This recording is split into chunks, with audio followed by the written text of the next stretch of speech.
ইসাপুর গ্রাম আর উপজেলা রামগঞ্জ, জেলা লক্ষ্মীপুর। আমি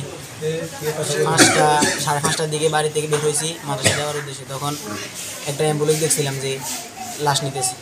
তখন আমি ভাবলাম যে অ্যাম্বুলেন্সটার পিছনে যাই, দেখি আসি লাশটা। তখন যার পরে এমন একটা সময় আসছে যে আমার সামনেও কেউ নাই, পিছনে কেউ নাই, চারিদিকে অন্ধকার, মাগরিবের সময় আছে। হঠাৎ আমার পিছনে কি জানে দিয়ে বাড়ি দিছে, আমি উঠে পড়ে গেছি। তারপরে আমার লুঙ্গি ছেড়ে আমার মুখ বাঁধি ফেলেছে। তারপরে আমি আর কিছু দেখি না।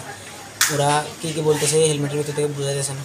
আমার পা গেছিলো মাথায়, পাগড়ি খুলে হাত পা বাঁধছে, বাঁধি আমার অনেকগুলো বাড়ি মারছে মাথায়, ফিডও মারছে, ব্যাগ থাকার কারণে ফিডে লাগে নাই, মাথায় বাড়ি পড়ছে। আর আমি অজ্ঞান হয়ে গেছি। তারপরে দেখে কিছু মনে নাই। আমার জ্ঞান ফেরার পরে আমি দেখি আমি পানিতে পড়েছি। অনেকক্ষণ চিৎকার করার পরে দেখি একজন মুরব্বী আসছে আমাকে ধরার জন্য। এরপরে আর মনে নাই। ঘটনা কোন সময় এটা? 5:30টার দিকে, মানে 27 আগস্ট মঙ্গলবার মাগরিবের আগ মুহূর্তে না? তুমি তো ওই যে অ্যাম্বুলেন্সের পিছনে গিয়েছিলে? জি জি।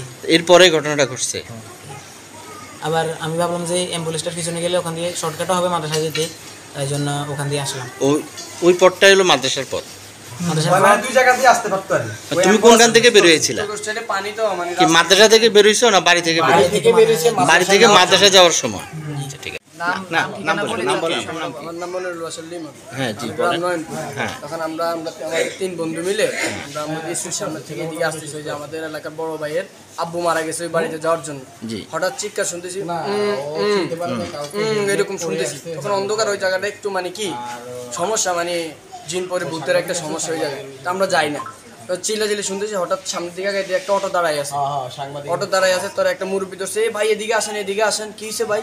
যাই দেখে ওর মুখ বাঁধা, চোখ বাঁধা, হাত বাঁধা, পাও বাঁধা। ঠিক আছে, পাও বাঁধা অবস্থায় আর মানে কোনো হাত পা ছাড়ে দিয়েছে, আর কোনো নিঃশ্বাসও তখন ছিল না।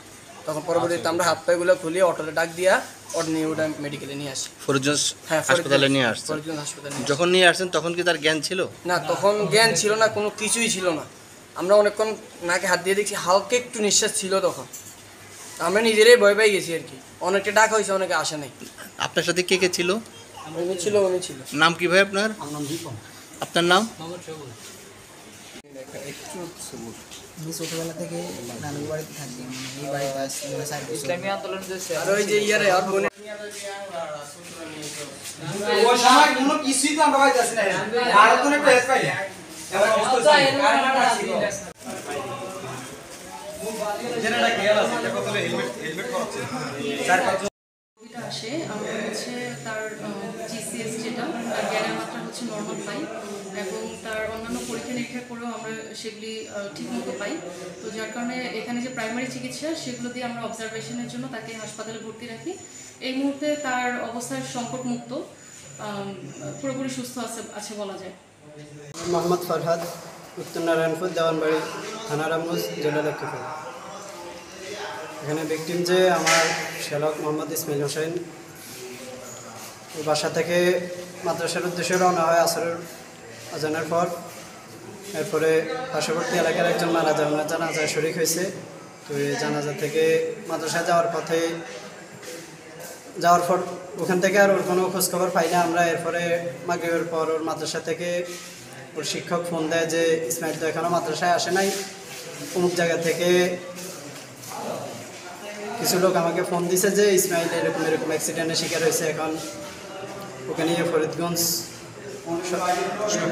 সরকারি হসপিটালে নিয়ে আসছে। এখন আমরা ওখানে দেখতে আসছি।